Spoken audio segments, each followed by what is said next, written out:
네, 오늘 하나님 앞에 설교의 말씀은 창세기 50장 1절 말씀부터 14절입니다.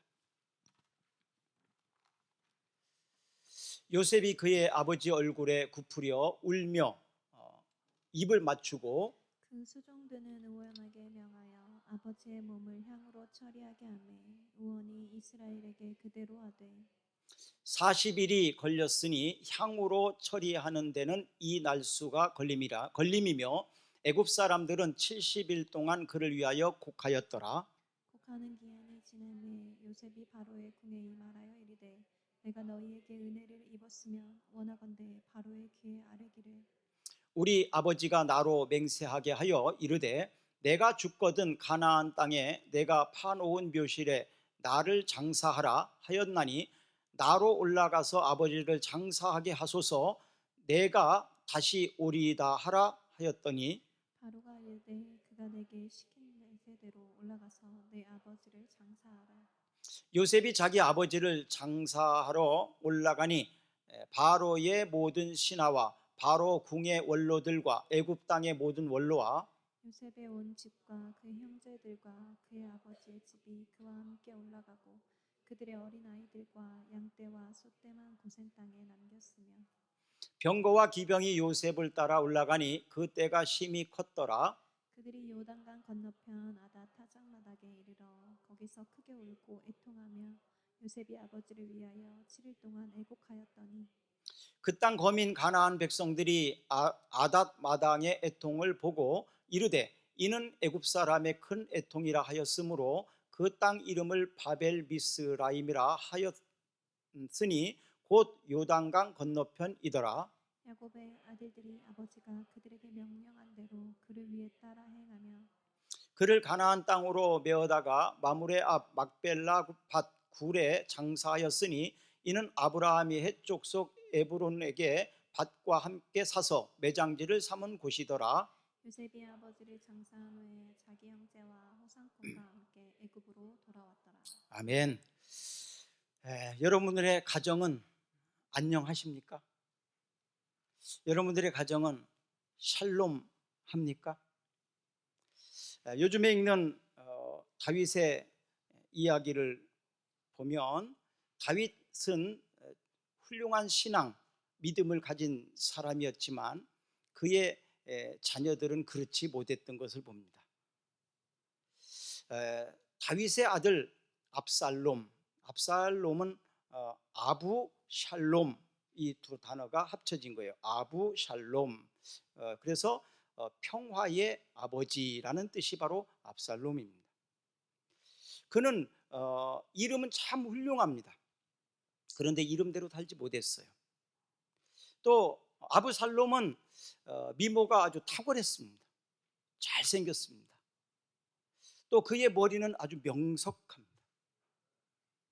그의 이름대로 살고 그의 외모나 그가 가진 지혜나 또 똑똑한 머리 거기에다가 인품만 좀 갖추었더라면 믿음이 좀 제대로 들어갔더라면 아마도 다윗 후계자로서 훌륭한 왕이 될 수가 있었을 텐데 그는 이름대로 살지 못하고 아버지를 반역하는 반역자가 되고 맙니다. 통곡하는 아버지가 되게 만들어 버렸습니다. 예루살렘은요, 예루샬롬 이렇게 두 단어가 또 합쳐진 건데 예루샬롬. 예루는 땅 또는 터전이라는 뜻이고요. 샬롬은 평화라는 뜻입니다. 그래서 예루살렘은 평화의 땅, 평화의 터전 뭐 이런 뜻이 있어요. 그런데 이 압살롬이 예루살렘을 피의 도성으로 만들려고 할 때 다윗은 예루살렘을 평화를 깨트리지 않기 위해서 싸우지 않고 도망간 것을 보게 됩니다. 결국 아들이 자기 형제를 죽이고 아버지를 반역하는 이 무시무시한 일이 다윗의 가문에서 일어났습니다. 사랑하는 여러분, 다시 한번 묻습니다. 여러분들의 가정은 안녕하십니까? 여러분들의 가정은 평안하십니까? 오늘 말씀 가운데에서 여러분들의 가정이 안녕하고 평화롭게 되시기를 주의 이름으로 축원합니다. 사람이 마음으로 계획할지라도 그 걸음을 인도하시는 분은 여호와십니다. 가정이 건강하고 샬롬하기를 누구든 다 원하지만 마음대로 뜻대로 잘 안 되잖아요. 금년을 들면서 우리가 나름대로 계획을 세웠었는데 아주 큰 행사가 갑자기 두 개가 잡혔습니다. 2023 블레싱 전주 전도 집회입니다. 사실 마음속으로 우리 교회가 지역사회를 위해서 좀 섬기고 싶은 큰 마음을 가지고 있었지만 이때나 저때나 그런 형편이 되기를 기다려온 것은 사실입니다. 교회가 이곳에 세워졌는데 이 지역을 정말 믿지 않는 사람들에게도 좀 크게 한번 좀 섬기고 싶다, 그런 바람이 있었거든요. 그런데 우리의 힘의 한계를 주님이 아시고 지구촌 교회 성도들을 통해서 또 지원해 주셔서 우리가 큰 잔치를 베풀 수 있게 된 것은 하나님의 계획 속에 있었던 것 같습니다. 원래 이 전도 집회를 우리가 해야 되는 어떤 몰아간 상황이라서, 그래서 사실 않기로 했었기 때문에 목자들하고, 그래서 양쪽 센터를 중심으로 해서 복지 중심으로 하려고 그랬어요. 그래서 지구촌 교회에 있는 복지팀이 오는 걸로 처음에 계획이 되어 있었습니다. 그런데 날짜가 8월 달로 우리가 잡고 있었는데 그 날짜에 도저히 불가능하다는 겁니다. 그래서 복지팀이 올 수가 없다는 거예요. 그런 상황에서 그냥 기도만 하고 있었는데 갑자기 또 연락이 왔습니다. 수지 2지구 그 마을이 우리 교회를 좀 오고 싶다는 거예요. 왜냐하면 그 팀도 다른 곳에 가기로 원래 약속되어 있었는데 그 교회가 갑자기 문제가 생겨서 못 가게 됐다는 얘기입니다. 그래서 우리는 못 오게 되었고 또 그분들은 못 가게 된 팀이 만들어진 거예요. 그래서 그 팀하고 우리가 연결이 된 거예요. 그래서 지난 목요일 날 어떻게 하면 우리가 합력해서 뭘 할 수 있을까 이렇게 이야기를 하는 가운데 잔치를 베풀기로 했던 겁니다. 축포 전도와 또 전도 대상자를 방문해서 복음을 전하기도 하지만 양쪽 센터들이 또 공연도 하고, 그리고 지역 주민들을 초청해서 큰 잔치를 한번 베풀자. 그래서 교회를 좀 알리고 또 복음을 전하는 기회를 좀 삼자, 이렇게 해서 블랙신 전도가 시작됩니다.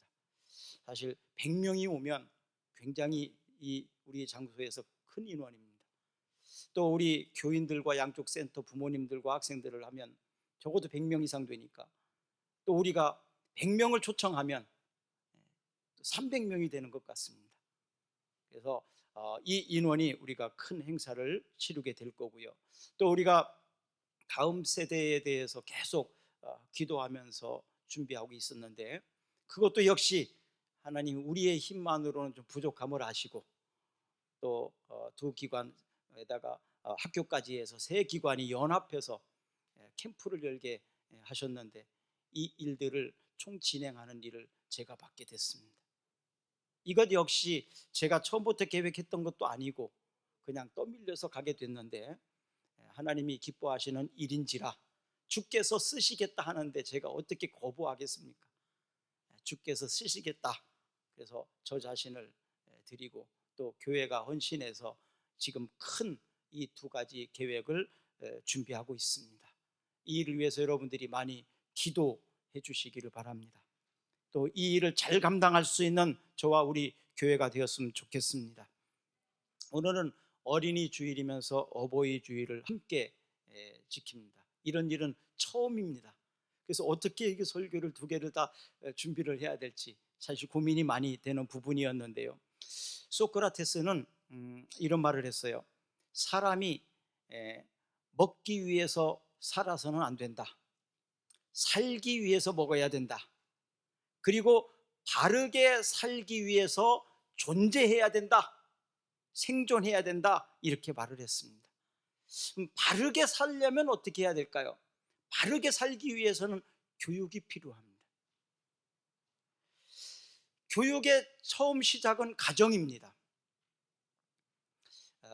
3살까지 그 교육이 이루어지지 않으면 그 다음에 굉장히 어렵습니다. 그래서 3살까지 부모가 할 일은 50%는 이미 한 것이다. 이렇게 이야기를 합니다. 가정교육이 결손이 생기면요, 학교에서 바로잡기가 어렵습니다.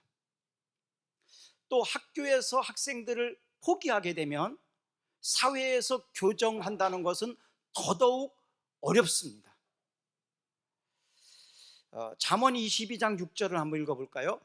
마땅히 행할 길을 아이에게 가르치라. 그리하면 늙어도 그것을 떠나지 아니하리라.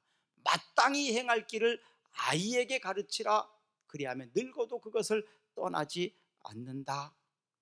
어린 아이의 품격 형성에 있어서 부모님은 굉장히 중요합니다. 부모는 말로만 가르치는 것이 아니라 뒷모습으로 가르치는 거라는 말이 있습니다. 부모의 뒷모습을 보고 자녀들은 잘하거든요. 꼭 배우지 않았으면 좋겠는 것을 꼭 자녀들이 따라서 배웁니다. 그럴 때 너무 밉지요. 내 자신을 사실 미워하는 게 아이에게서 나타나니까 더 미운 거예요. 그 아이가 그런 행동을 했기 때문에 미운 것도 있지만 사실은 그것보다 더 큰 건 뭐냐 하면 내 모습이 싫어서, 나에게 그런 모습이 있는데 내 자녀까지도 그런 모습을 가지는 걸 보니까 너무 속상한 거예요. 그래서 사실은 자녀에게 화를 내고 또 속상해하는 것은 나 자신의 문제입니다. 아이들은 여기서 혼란을 일으키죠. 왜 우리 엄마가 이렇게 과하게 할까? 사실은 내 모습이거든요. 내가 너무 속상한데, 나 그렇게 살고 싶지 않았는데 내 자식도 그렇게 사니까 너무 속상한 거예요. 그래서 더 속상하고 화가 나서 그렇게 할 때가 참 많습니다. 그래서 구세군 창시자 윌리엄 부스는 이런 말을 했습니다. 우리는 마귀보다 먼저 손을 써야 된다. 마귀가 우리의 자녀들에게 죄를 가르치기 전에 우리가 먼저 하나님을 가르쳐야 된다. 이렇게 말했습니다. 에베소서 6장 4절을 읽어볼까요? 또 아비들아, 너희 자녀를 노엽게 하지 말고 오직 주의 교훈과 훈계로 양육하라. 유대인들의 신앙교육은 매우 중요하죠. 유대인들은 영적 가치를 자녀들에게 매우 중요하게 가르쳤습니다. 지식보다는 지혜를 중요하게 가르쳤죠. 남들보다 우월하기보다는 남들과 다르게 사는 법을 가르쳤습니다. 거기에서 보통 사람들이 생각하는 그런 것이 아니라 하나님이 내 자녀에게 어떤 비전이 있는지, 하나님이 내 자녀를 통해서 어떤 일을 이루어 가기를 원하시는지, 여기에다가 초점을 맞췄어요. 그래서 남들보다 탁월하고 남들보다 우월하고 뛰어난 이런 개념이 아니라 내 자녀가 이 사회를 어떻게 살아가야 되는지, 하나님은 내 자녀에게 기대하는 것은 무엇인지, 그것을 먼저 생각하면서 가르쳤습니다. 이집트 사람들은 피라밋을 만들었죠. 또 로마 사람들은 군사를 훈련해서 전 세계를 점령하는 대단한 민족이 되었습니다. 그런데 유대인들은 미드라시와 미시나 그리고 탈무드 이런 것을 통해서 자녀들을 가르쳤습니다. 이집트의 피라밋은 그냥 유적지로 남아 있습니다. 로마의 그 나라는 지금 존재하지 않습니다. 그러나 유대인들은 세계사를 주도하고 있습니다. 야곱이 죽음이라는 것은 의미가 있는데 족장 시대의 이제 마감을 알리는 겁니다. 그리고 다음 세대가 어떻게 일이 이루어지는지를 보여주고 있는 하나의 암시이기도 합니다. 창세기는 그래서 야곱의 죽음을 한 세대의 죽음이 다음 세대의 교육을 위해서 지금 이 본문의 말씀을 기록하고 있습니다. 고대 근동에는요, 애굽이라는 나라는 풍요의 나라의 상징입니다. 모든 문화, 어떤 부요 이런 것들이 다 집합되어 있는 나라가 바로 애굽입니다. 가나안 사람들이 애굽이라는 나라를 바라볼 때에는 엄청난 어떤 위험을 느끼고 그 위험에 압도될 정도로 애굽은 부러운 나라 중에 한 나라입니다. 그런데 야곱은 그 애굽에 살면서 야곱의 눈은 그 애굽의 문화나 애굽의 물질이나 애굽의 어떤 정치나 이런 것들에 현혹되지 않았습니다. 우리가 영원히 살아야 될 곳은 애굽이 아니라 가나안 땅이라는 것을 분명히 알고 있었고 자손들에게 그것을 알리고 싶었습니다. 그래서 이 야곱은 요셉에게 또 자녀들에게 나는 내 매장지는 애굽에다 하지 마라. 내 매장지는 가나안 땅 막벨라 굴에다가 장사를 해라. 그것은 우리 후손들이 애굽에서 살아서는 안 된다는 거예요. 언젠가는 모두가 가나안 땅으로 돌아가야 된다는 것을 분명히 가르치기 위해서 그렇습니다. 애굽에 사는 동안 현실에 현혹되지 않기를 바랬던 그런 마음이지요. 사랑하는 여러분, 우리는 이 땅에 살고 있습니다. 우리도 이 땅에서 야곱이 본 것처럼 이 땅에 현혹되면서 이 땅이 전부인 것처럼 살아서는 안 된다는 겁니다.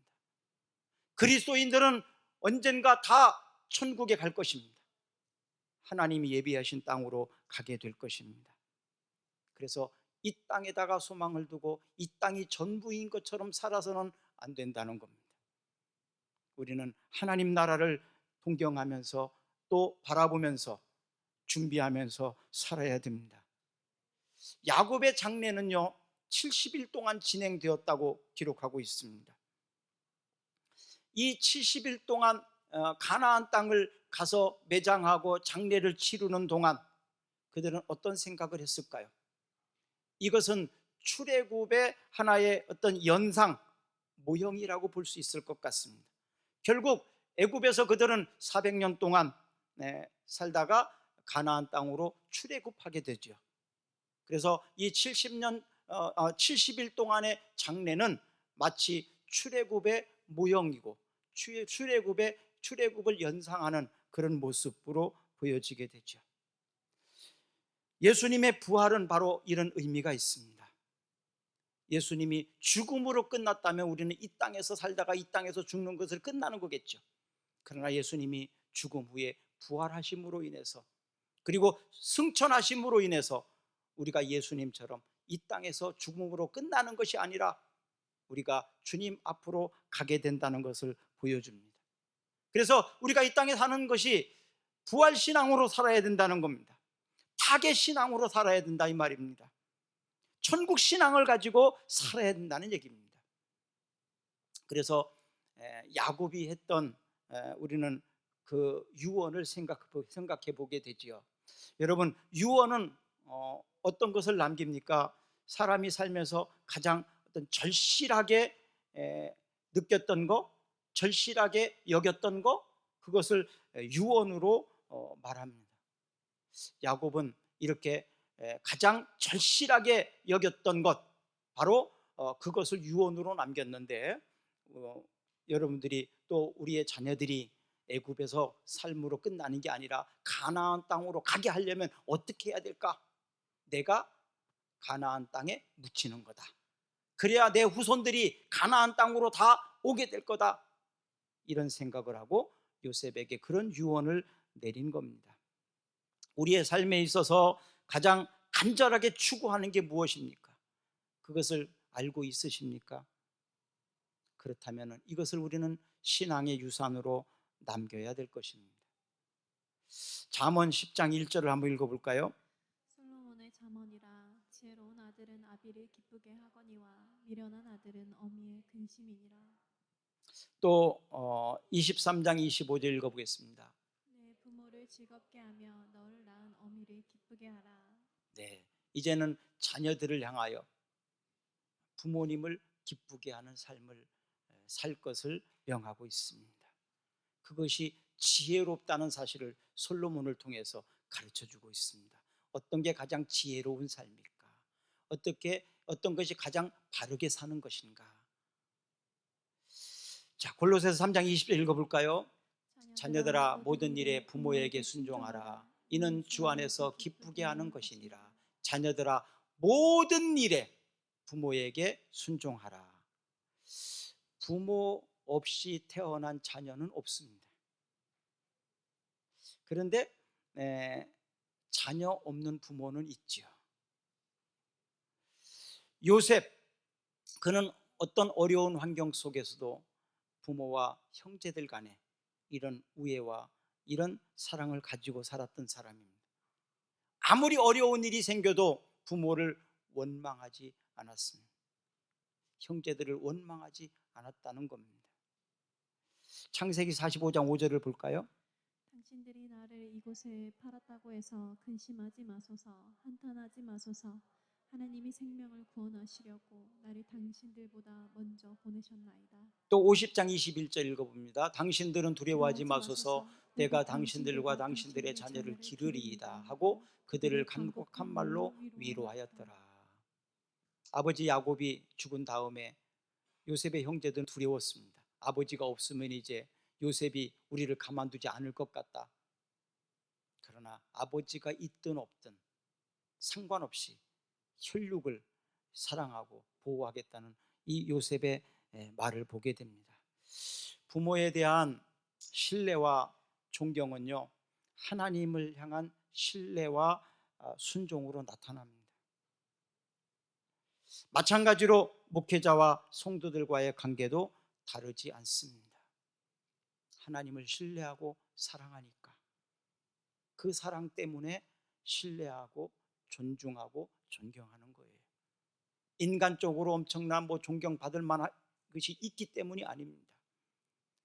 자녀가 부모를 대함도 나를 낳아주신 분, 나를 길러주신 분, 그것만 해도 이미 어떤 것으로도 다 갚을 수 없는 사랑을 우리가 받은 거 아닙니까? 존경받을 만하기 때문에 존경이 아니다 이 말입니다. 그래서 이것을 우리는 존중이라는 말을 씁니다. 존중. 자녀들은 부모님을 존중해야 합니다. 학생들은 선생님을 존중해야 합니다. 성도들은 목회자를 존중해야 됩니다. 마찬가지로 또 부모는 자녀를 노엽게 하지 말아야 됩니다. 또 목회자들은 성도들을 싸우지 말고 존중해야 됩니다. 싸우면 지는 거예요. 부모와 자식이 싸우면 누가 이깁니까? 부모가 집니다. 목회자와 성도가 싸우면 누가 져야 됩니까? 목회자가 져야 합니다. 사랑하는 여러분, 좋은 부모 되기 이런 교육들이 있어요. 아버지 학교, 어머니 학교 이런 거 있습니다. 또 마마 클럽이라는 모임이 있습니다. 마마 클럽. 자녀를 위해서 기도하는 어머니들의 모임입니다. 에베소 6장 1절부터 3절까지 한번 읽어보겠습니다. 자녀들아 주 안에서 너희 부모에게 순종하라. 이것이 옳으니라. 내 아버지와 어머니를 공경하라. 이것은 약속이 있는 첫 계명이니 이로써 내가 잘되고 땅에서 장수하리라. 주 안에서 부모를 순종하다. 이것이 옳다. 어머니와 아버지를 공경하라. 이것이 약속이 있는 계명인데 내가 잘되고 땅에서 장수하리라. 하나님의 약속입니다. 이렇게 하는 사람들에게는 땅에서 잘되고 장수하는 축복을 하나님이 약속을 하셨습니다. 부모는 한 알의 밀이 돼야 됩니다. 한 알의 밀이 땅에 떨어져 죽으면, 썩으면 많은 열매를 맺게 됩니다. 그러나 한 알이 밀이 썩어서 죽지 않고 그대로 있으면 그냥 한 알 그대로만 있습니다. 우리가 다음 세대를 향한 마음은 바로 이런 겁니다. 내가 한 알의 밀알이 되어서 기꺼이 죽고 썩어지겠다. 그럴 때 나를 통해서 수많은 열매들이 맺어지는 것입니다. 이것이 우리에게 주는 다음 세대의 비전이고 꿈입니다. 사랑하는 여러분, 오늘 부모님들에게, 우리 선생님들에게, 여러분들이 자녀들이, 여러분들이 가르치는 학생들이 하나님께서 어떤 비전을 가지고 있는지, 어떤 꿈을 가지고 있는지 알 수 있는 지혜가 있기를 축복합니다. 그리고 그 꿈과 그 비전을 이룰 수 있기 위해서 우리가 무엇을 어떻게 도와야 되는지를 알기를 바랍니다. 그리고 그렇게 도울 수 있는 사람들이 되기를 주의 이름으로 축복합니다. 이것이 정말 절실한 문제입니다. 하나님이 나를 향한 꿈과 나를 향한 비전은 우리가 알고 있죠. 하나님이 우리 꿈사랑 교회를 통해서 하시고자 하는 계획을 우리는 알고 있습니다. 이제는 우리의 자녀들이 어떻게 살아야 되는지, 또 어떻게 되기를 원하시는지, 하나님이 우리의 자녀를 향한 꿈과 비전이 있다는 겁니다. 그것을 알아야 됩니다. 그래야 내가 도울 수 있잖아요. 그러니까 그걸 알아야 내가 바르게 가르칠 수 있잖아요. 근데 그것을 모르고 가르치니까 문제가 일어나는 거예요.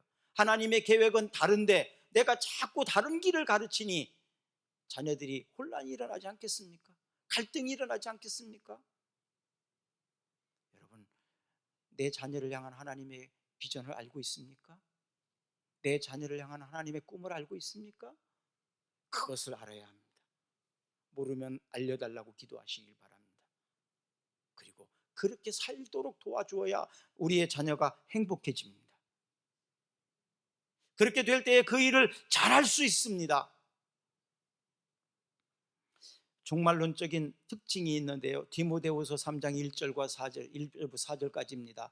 너는 이것들을 알라. 말세에 고통하는 때가 이르러 사람들이 자기를 사랑하며 돈을 사랑하며 자랑하며 교만하며 비방하며 부모를 거역하며 감사하지 아니하며 거룩하지 아니하며 무정하며 원통함을 풀지 아니하며 모함하며 절제하지 못하며 사나우며 선한 것을 좋아하지 아니하며 배신하며 조급하며 자만하며 쾌락을 사랑하기를 하나님 사랑하는 것보다 더하며. 너무 많죠. 몇 개가 걸립니까 지금? 몇 개가 지금 나한테 걸립니까? 한 개도 안 걸리는 사람은 없을 겁니다. 지금 말세라 그래요. 말세라 그렇습니다. 여기서 중요한 부모를 거역하는 것으로 인해서 아까 말씀드린 다윗과 압살롬처럼 가정의 샬롬이 깨지고 가정의 안녕이 무너진 그런 가정. 사랑하는 여러분, 가정에 치유가 있기를 바랍니다. 가정에 회복이 있기를 주의 이름으로 축복합니다. 그래서 가정 천국을 이루시기를 주의 이름으로 축복합니다. 우리는 할 수 없지만 주께서 도와주시면 할 수 있습니다. 우리의 힘으로는 할 수 없지만 블랙싱 전주 주께서 도와주시면 할 수 있지 않습니까? 우리는 할 수 없지만 100명의 캠프를 이끌고 가는 일 주님이 도와주시면 할 수 있습니다. 주께서 계획하신 대로 우리는 순종하며 나를 쓰시라고 기꺼이 내드리는 자세로 할 때 이 일들이 저는 가장 아름답게 진행될 줄로 믿습니다. 창세기 47장 12절 말씀을 볼까요? 또 그의 아버지와 그의 형들과 그의 아버지의 온 집이 그 식구를 따라 먹을 것을 주어 봉양하였더라. 요셉 하나가 잘 되니까 집 식구들을 다 먹였다는 거예요. 요셉 하나가 잘 되니까 온 집 식구들을 다 먹여 살릴 수 있었습니다. 사랑하는 여러분, 여러분들이 바로 온 집 식구들을 다 먹여 살릴 수 있는 사람이 되기를 축복합니다. 하나님은 그러시기 위해서 우리를 선택하셨습니다. 하나님은 요셉이라는 사람을 가나안 땅에서 애굽으로 불러들인 것은 바로 그 가문을, 그 집안을 일으키고 다 먹여 살리기 위해서 그를 불러 세운 거예요. 여기까지 오는 과정 속에서 많이 힘든 일이 있었습니다. 오해를 당한 일도 있었습니다. 감옥에 간 적도 있습니다. 그러나 하나님은 그 모든 일들을 다 훈련을 통해서 연단하기 위한 계획이었습니다. 요셉 하나가 이렇게 훈련받고 잘 연단에 통과하고 나니까 온 집 식구들을 다 먹일 수 있었던 거예요. 사랑하는 여러분, 하나님은 여러분들을 바로 그런 사람으로 쓰시고 싶은 것입니다. 나 하나가 잘 돼서, 나 하나가 하나님 앞에 쓰임받아서 바로 내 가문을, 내 집안을 다 살려낼 수 있는 그런 사람으로 쓰기를 원하신 것입니다. 룻기 1장 16절부터 17절까지 한번 읽어볼까요? 룻이 이르되 내게 어머니를 떠나며 어머니를 따르지 말고 돌아가라. 강권하여 마옵소서. 어머니께서 가시는 곳에 나도 가고 어머니께서 머무시는 곳에 나도 머물겠나이다. 어머니의 백성이 나의 백성이 되고 어머니의 하나님이 나의 하나님이 되시리니 어머니께서 죽으시는 곳에서 나도 죽어 거기 묻힐 것이라. 만일 내가 죽는 일 외에 어머니를 떠나면 여호와께서 내게 벌을 내리시고 더 내리시기를 원하나이다 하는지라. 이것은 나오미의 며느리 룻이 어머니에게 고백하는 내용입니다. 바로 이런 신앙, 이런 믿음을 가지고 살 때 이 룻은요 나중에 보아스와 결혼하게 되고, 보아스는 룻이 오벳을 낳았고 또 그 이새를 낳았고 그 다음에 다윗을 낳습니다. 이런 엄청난 가문의 여인이 될 수 있었던 겁니다.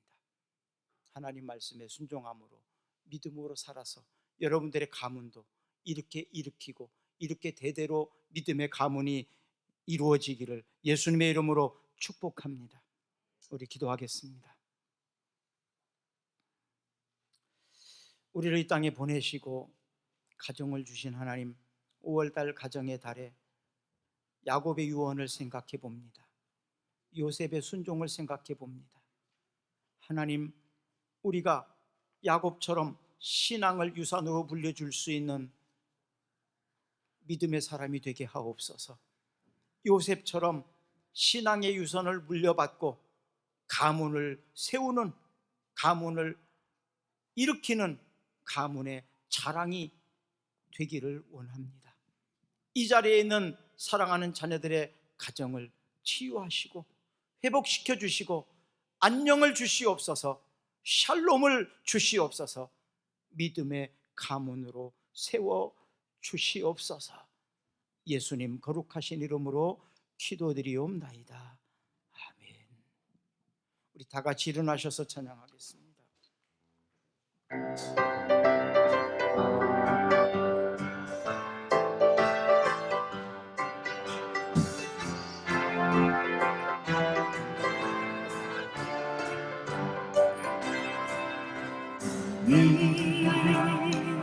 갑자기 너무나 빠진 나는 가지에 푸른 열매처럼 하나님의 긴 축복이 삶에 가득히 넘쳐날 거야. 너희 어때 시련이와 고민이 이겨내 가고 있어. 주님이신 하나님께서 너와 언제나 함께 하시리. 너는 하나님의 사랑, 아름다운 하나님의 사랑. 너는 널 위해 기도하며 내일을 축복할 거야. 너는 하나님의 손을 사랑스러운 하나님의 열매, 주의 품에 꽃피운 나무가 되어줘. 너는 하나님의 사랑, 아름다운 하나님의 사랑. 나는 널 위해 기도하며 내게를 축복할 거야. 너는 하나님의 선물, 사랑스러운 하나님의 열 주의 품에 꽃 피운 나무가 되어서.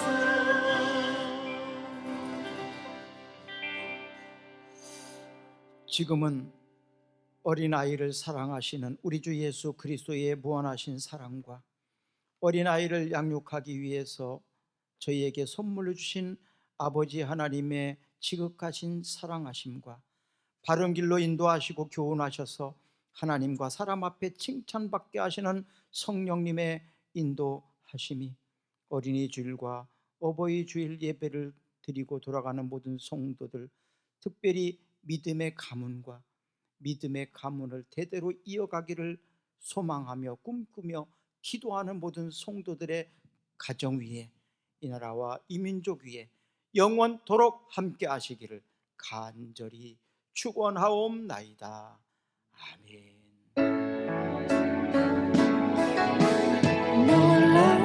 놀라라 주의 은혜 변함없니 영원한 사랑. 놀라라 주의 능력 한 번도 나를 포기하지 않신다 하시네. 놀라라 주의 은혜 변함없니 영원한 사랑. 놀라라 주의 능력 한 번도 나를 포기하지 않으신다 하시네.